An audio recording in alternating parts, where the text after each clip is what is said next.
Good morning mga kaigsuon na nato din sa Cagayan de Oro, sa tibok Pilipinas o sa tibok kalibutan nga nag-follow sa atong Health Watch program pinaagi sa City Information Office FB page. O karong buntaga, magpasalamaton kita og dako kang Sir Jade Adeser sa City Information Office nga gitagaan gayud kita og panahon nga makapaambit sa ato mga hiskutanan bahin sa kahimsud sa panglawas pinaagi sa Health Watch.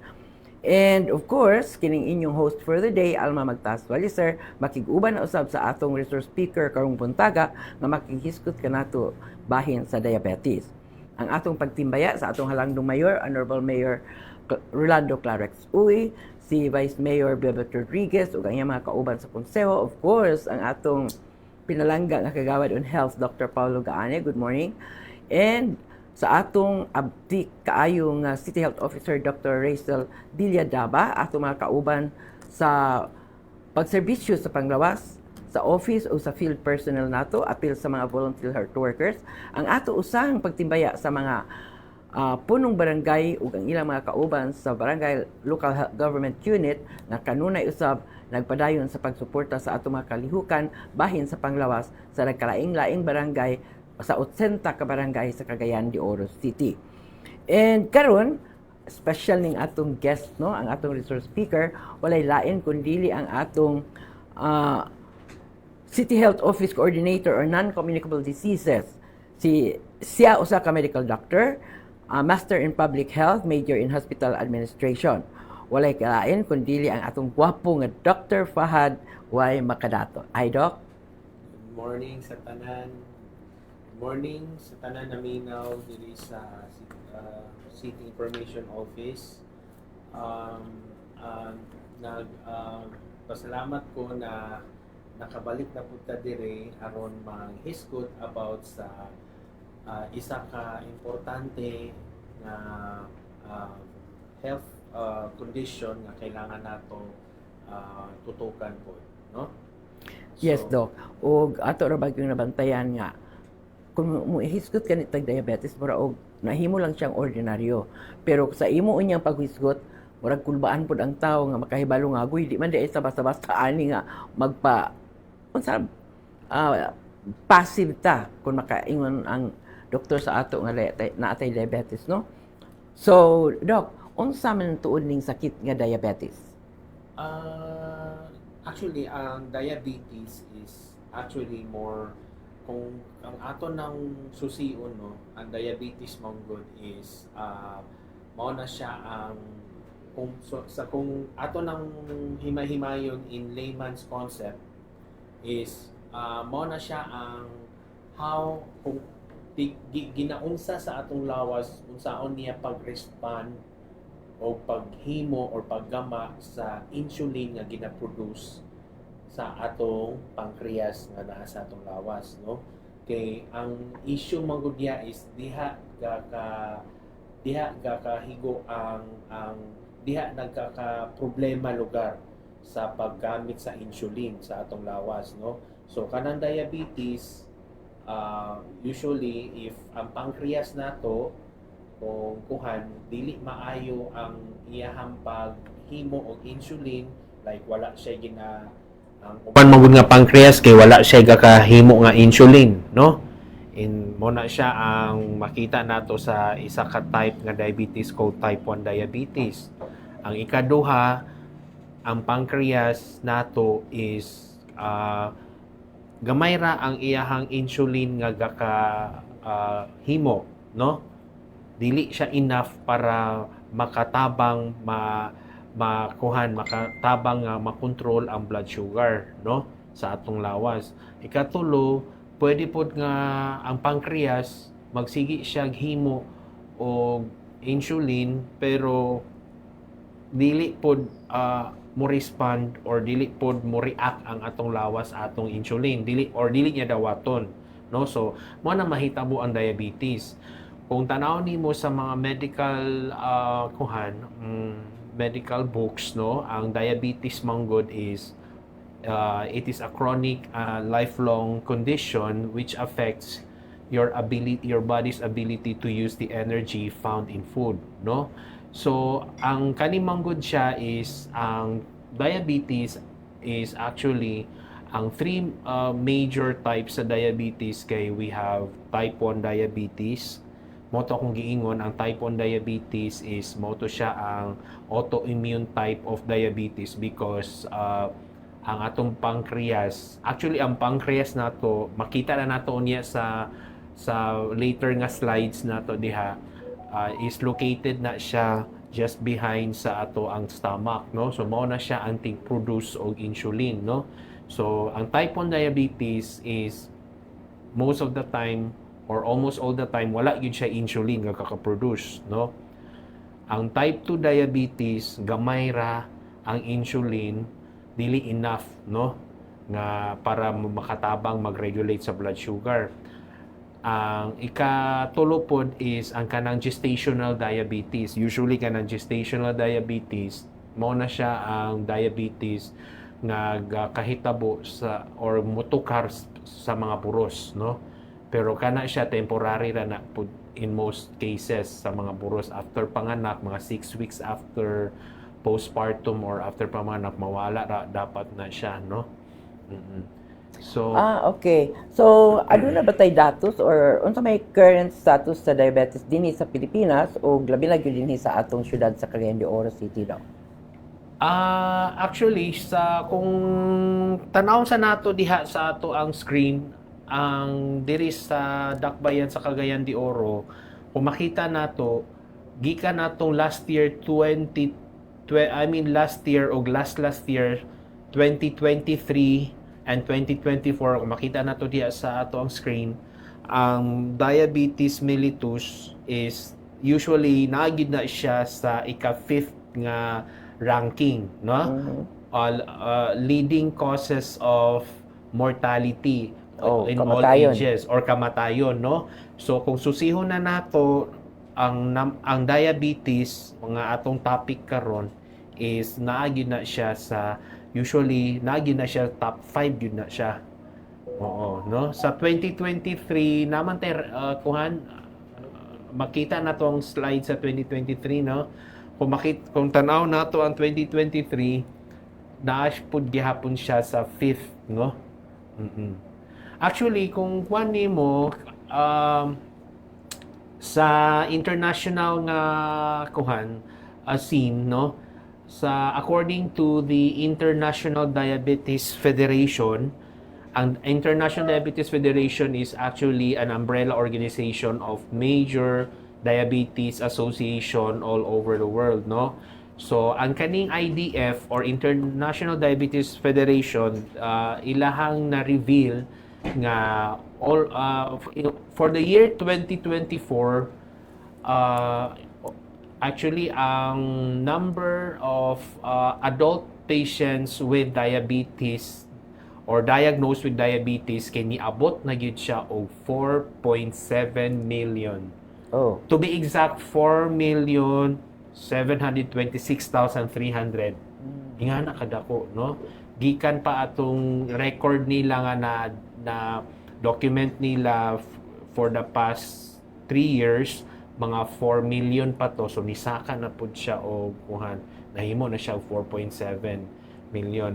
And then according to Department of Health, more than 656,000 Filipinos, no, have been diagnosed with diabetes, no?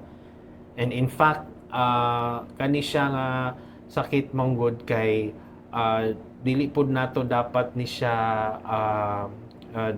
dapat dili pud nato siya or tagaan nato siya dapat og tagad kay syempre kung makita nato every year mutaas magud ang iyahang rate, no? Kay makita pud nato syempre ang mga Filipinos manggod, no? Mga fiesta, 'di ba? Mga birthday celebration, mga despedida party or anniversaries and any food gatherings, makita nato grabe man gyud ang ato ang lami man gyud ang ato mga pagkaon, no?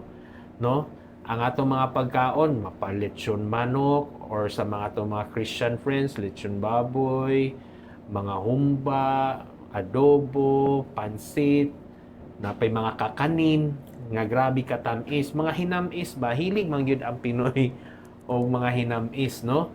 So kana siya is, kung makita nato, ang diabetes is not just a health challenge, it's also a cultural, social, economic challenge para sa ato, no? And as we celebrate Diabetes Awareness Month karon November, dapat ato gyud nang i-emphasize ang prevention, no? Kay diri man gud sa ato as sa City Health Office, no, we advocate preventive practices para malikayan ang mga sakit, no, mga lifestyle related diseases, samaan ng dili lang diabetes, no, apil pod high blood or hypertension, no, and even cancer, no. So, mo na siya, ang pinaka-importante diya is atong tagaan pod o emphasis ang kani nga sakit as we celebrate Diabetes Awareness Month, aron ma-increase pod ang awareness sa mga tao, ma-educate pod sila unsa ni nga sakit ug unsa poy angay nila buhaton. Kay lahi ra man gyud pag ang tao masabtan nila ang ilahang gibati or makasabot sila sa unsa ilang sakit, kay aron makabalupod na sila unsaon pag-manage sa ilahang gibati, especially kung nara sila sa balay.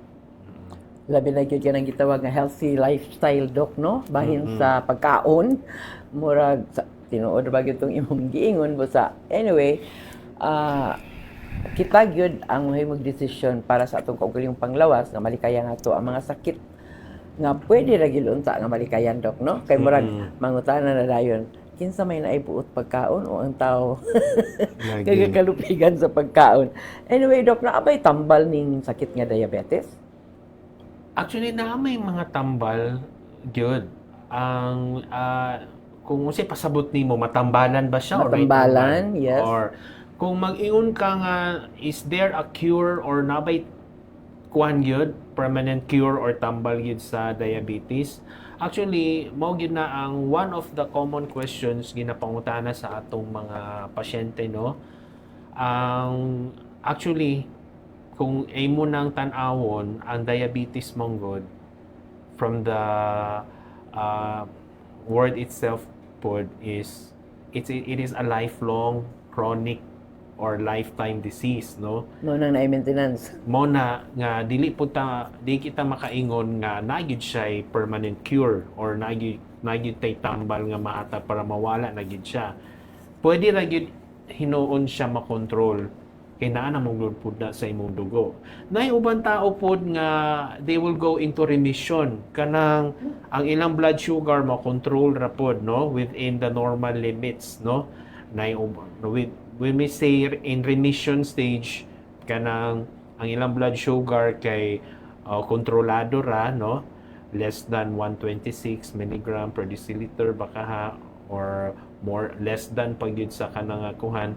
And then ay napoy uban nga wala na kaayo nag inom og mga tambal, mahitabo na siya for pila ka years. Nay uban pasyente ing ana, pero syempre with lifestyle, no, sa atong ginabuhat, like sige gyapon di gyud malikayan magkaon-kaon og mga lami, no, balik na pod. So mo na dili gyud naton na maingon nga naigi permanent cure, kay aside from the fact nga nanapud na sa imuhang dugo kay it's a chronic lifelong disease, dapat ato gyud nang buhaton ang tanan para makontrol lang siya, makontrol gyud na siya. Aron ang pinaka-importante mong gud ana is ang diabetes manggod is ato pun likayan ang mga komplikasyon, no. Kay remember ang diabetes bitaw na ay uban pod baya nga walay gipangbati, walay gabation, no. Natingala na lang sila kay na diagnose sila nga na sila diabetes kay nagkomplikasyon na mga complication, di ba? Haya pa madiskubrihan lagi. Kay magpa-laboratory biya dayon mo yung doktor laboratory sa ta. Okay. So anyway, mao katong atong katapusan nga pangutana kang doktor o naakay pahimangno dok o reminder sa atong mga viewers, listeners karon. Okay. Actually, gusto lang nako i-flash lang sa pwede na to ma-flash sa screen katong signs and symptoms sa diabetes kay aron naalay warning signs signs and symptoms katong first nga PowerPoint. Okay. So mas maayo sab nga ang tao makakita gyud anang listahan sa signs and symptoms aron dili siya magkumpiyansa. Yes, kaya Pamakit, at least mabantayan nila usa day ng mga senyales. So parean na mga signs and symptoms tanawon nato sa screen. Kung makita nato is ang mga early signs and symptoms niya is we have the so-called 3 P's sa medical terms na ay polyuria. Ang polyuria kanang sigig pangihi, makita nato kanang frequent urination, Ikaduha, like excessive thirst. Mona ang Siging uhawon. yeah, mona ang polydipsia sa medical terms. So excessive thirst, then polyphagia, magsigi po kaon, ang Diabetic. Oo, okay, ganahan kay sige kaon. Tapos napoy uban nga mga simptomas makita nato nga extreme tiredness, dali ra kay kapuyon, ang uban magniwang, di ba? Napoy uban pag medyo mo padulong na sa komplikasyon or nagka-complication na makita ni mabatian nila nga medyo murag sitaw ka na maminhod na ang mga kamot, mga tiil or usahay wala na sila'y mabati sa ilahang mga kamot o tiil, masamad na lang sila nga wala sila kabalo.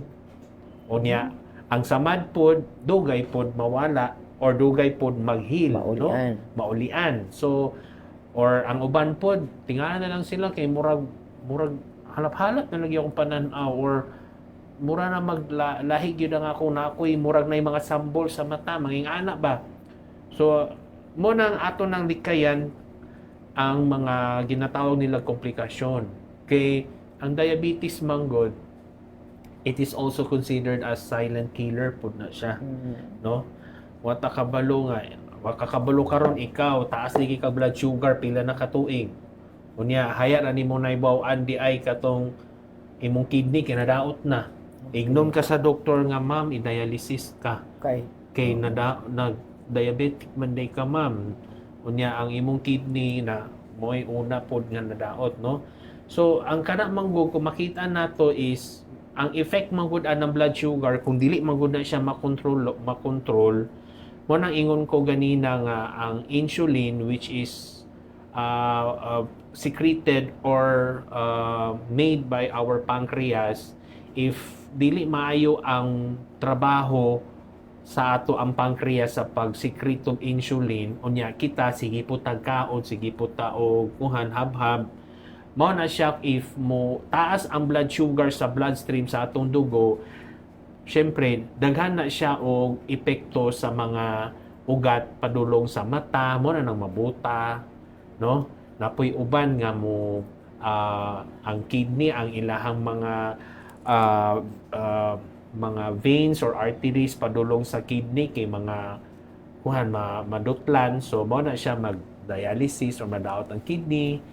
Napoy uban kanang sa ilang mga nerves, so mo to akong gipang mention ganina, so ang uban pod at the same time ang uban napoy mga macrovascular complication. Unsa nang macrovascular or mga dagko nga komplikasyon, pwede po sila magkaroon ng heart diseases, kanang mga sakit sa kasing-kasing, Okay, number 1, of course, ang uban mag-start with hypertension, Tapos ang uban mag-heart failure pagyod.